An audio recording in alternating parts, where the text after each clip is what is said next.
La Belgique aime se présenter comme parangon de la démocratie et de la liberté d'expression. Chez nous, la presse n'a jamais peur de monter sur ses grands chevaux pour dénoncer les soi-disant vilains dictateurs fascistes d'extrême droite, le bruit des bottes, tout ça, vous connaissez leur rengaine, incarnés par des dirigeants pourtant élus et soutenus par une immense partie de leur population, comme Donald Trump, Vladimir Poutine, Javier Milei et, en son temps, Rodrigo Duterte. Peut-être que nos journalistes ont simplement du mal à concevoir un homme politique qui ne s'agenouille pas en ouvrant la bouche face à la décadence occidentale et à la candeur communiste qu'ils chérissent tant. Surtout quand elle remplit très confortablement leur portefeuille grâce aux subventions que nous leur versons. Mais rassurez-vous, ces fonctionnaires autoproclamés gardiens du bien veillent sur notre chère démocratie, menacée selon eux par des fascistes imaginaires.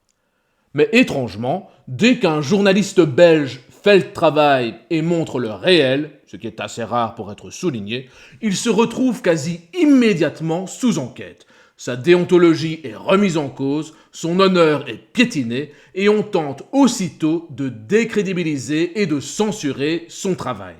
C'est exactement ce qui est arrivé à Christophe Deboursu après son reportage sur les chômeurs longue durée et on va voir ça en détail dans un instant.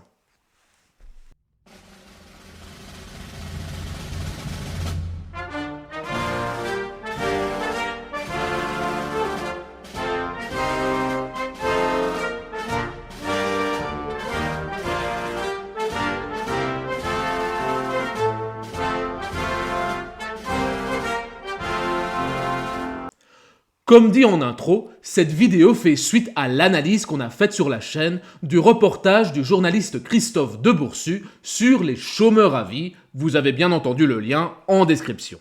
Dans ce dernier, le journaliste de RTL Info se baladait dans la ville statistiquement la plus casseuse de Belgique, Verviers.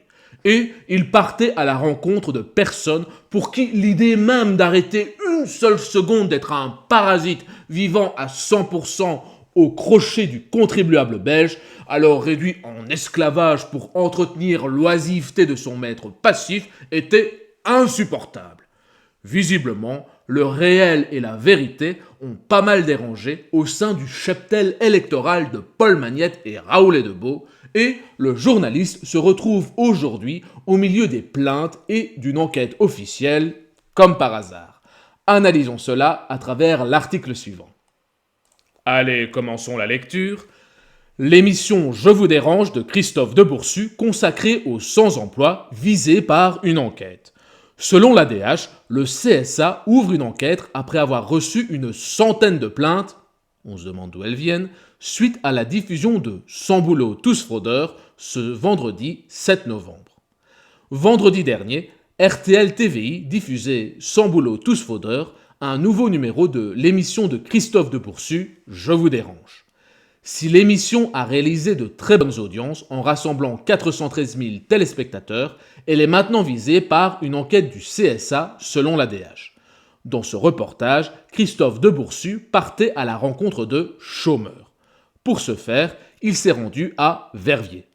Au passage, plus d'un quart de la population de Verviers vit à l'aide du chômage ou du CPAS et ajouter à cela plus d'un quart de fonctionnaires afin de distribuer les aides à tous ces parasites et on se demande pourquoi la ville est un éternel bastion du socialo-communisme parasitaire. Continuons. Il a ainsi notamment interrogé Jacqueline, qui est sur la mutuelle depuis qu'elle a glissé sur une crotte de chien il y a 8 ans. Ou encore Laetitia, une mère de famille qui touche près de 2 700 € par mois net bien entendu, sans travailler grâce au CPAS et aux allocations familiales.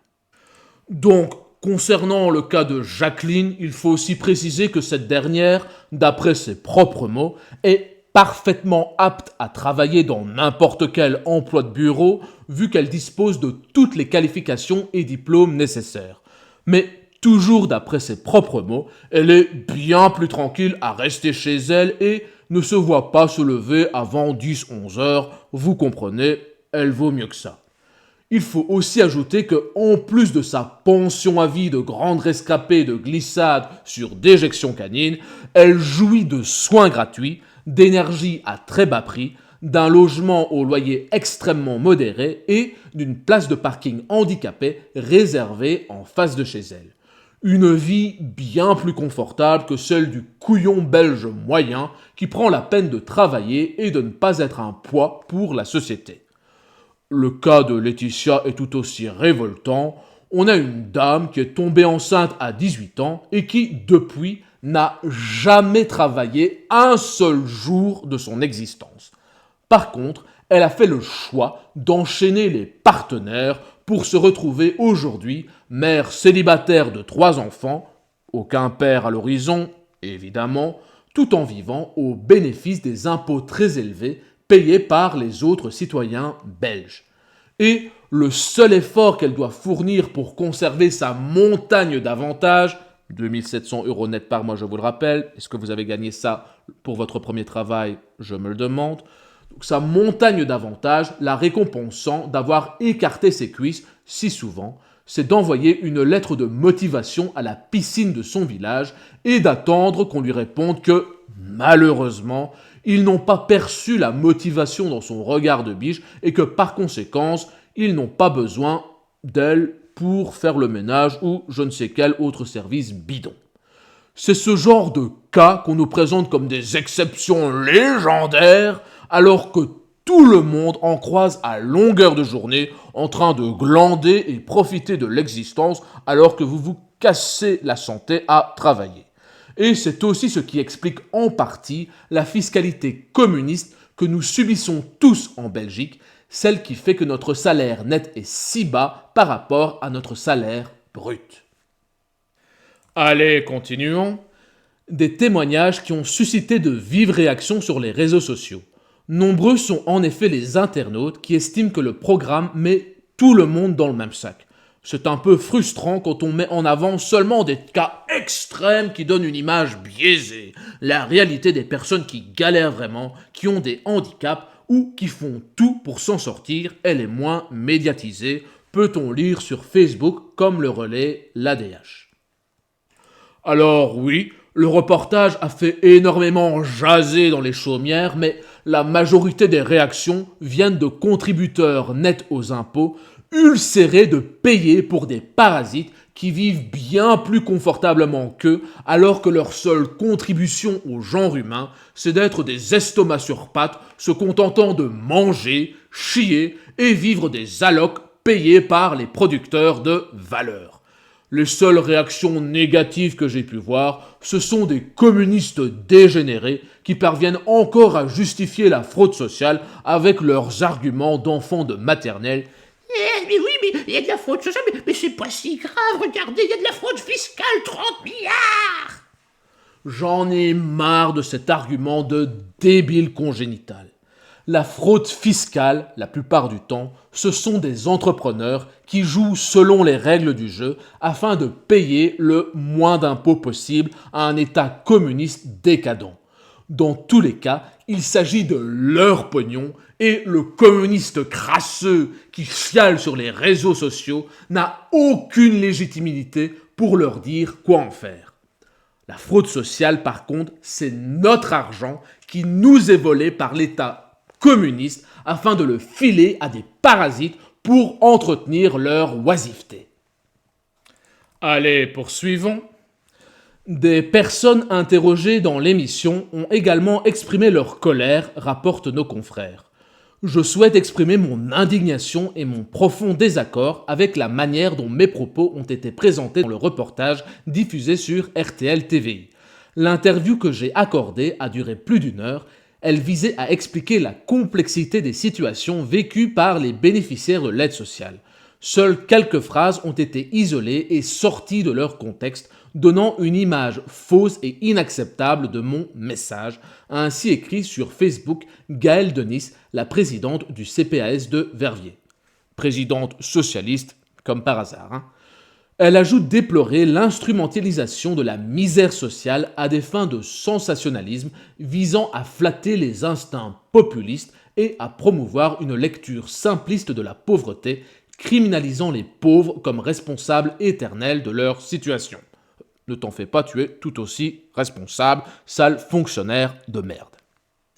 Donc là, on arrive à la partie qui était selon moi la plus scandaleuse du reportage.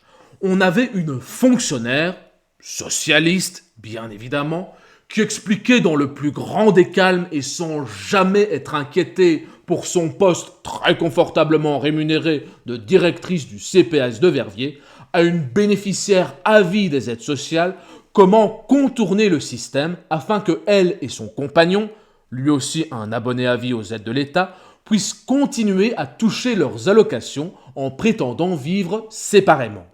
Je vous présente la scène. On a une responsable publique, censée faire respecter les règles, qui détaille elle-même comment les éviter. Je vous laisse juger cette situation. Mais rassurez-vous, elle nous dit qu'elle ne cautionne pas, mais elle comprend. Elle a énormément d'empathie, mais surtout avec votre pognon. Dans l'article, elle nous explique alors qu'elle s'était livrée à une tirade d'1 heure entière pour justifier et excuser le système d'assistanat permanent dont elle protège jalousement les bénéficiaires, évidemment aux frais de ceux qui travaillent réellement. Il faut la comprendre, elle doit bien justifier l'existence de son poste bidon pour lequel aucun contribuable net n'a jamais voté, mais qui serait, selon elle, un pilier indispensable à la société et à l'équilibre cosmique. On a littéralement quelqu'un qui allume l'incendie et qui vient ensuite nous expliquer que c'est notre devoir moral de subventionner les allumettes. Et bien sûr, on retrouve l'éternelle déresponsabilisation. Ce n'est jamais la faute des personnes qu'elle assiste, jamais la conséquence de leur choix. Non, elles sont toujours les victimes d'une société trop méchante pour leur donner encore plus d'allocs. Dénoncer ce système absurde où le producteur de valeur doit porter sur son dos ceux qui refusent obstinément de contribuer et de travailler est évidemment qualifié de réflexe populiste, d'extrême droite fasciste, le bruit des bottes, etc., etc. Non, je n'ai pas à assumer les choix de vie désastreux de personnes que le système protège contre toute conséquence. Et pour les cas réellement tragiques, car il y en a bien évidemment, comme les accidents du travail, les personnes usées physiquement par leur profession ou les situations véritablement difficiles, la misère actuelle n'est pas due au méchant patronat, mais bien à la fiscalité communiste de la Belgique. Pour financer des allocations distribuées à tout vent et un État-providence ouvert à la terre entière, notre travail est taxé à un niveau tel que nous n'avons même plus la possibilité d'épargner pour les coups durs de la vie. Mais rassurez-vous, il y aura toujours un gauchiste pour vous balancer que « Ah, mais vous serez bien content que l'État-providence maman vous refilera quelques miettes quand vous aurez un cancer ou je ne sais quoi. » Ferme ta gueule, sale gauchiste, et laisse-moi épargner pour ma pomme. Je n'ai pas besoin de ton État-providence communiste de merde. Allez, terminons la lecture. Si Christophe de Boursu avait réagi aux critiques sur Facebook dès le lendemain, le CSA a relevé dans un communiqué ce mercredi 12 novembre avoir reçu une centaine de plaintes depuis la diffusion du programme. Des plaintes visant tant des infractions au décret SMA-SPV que des dispositions du code de déontologie journalistique et qui dénoncent notamment la violation de l'équilibre et de la neutralité, l'atteinte à la dignité humaine et l'incitation à la discrimination des personnes en raison de leurs conditions et origines sociales, rapportent nos confrères. Une enquête a donc été ouverte par le Conseil supérieur de l'audiovisuel.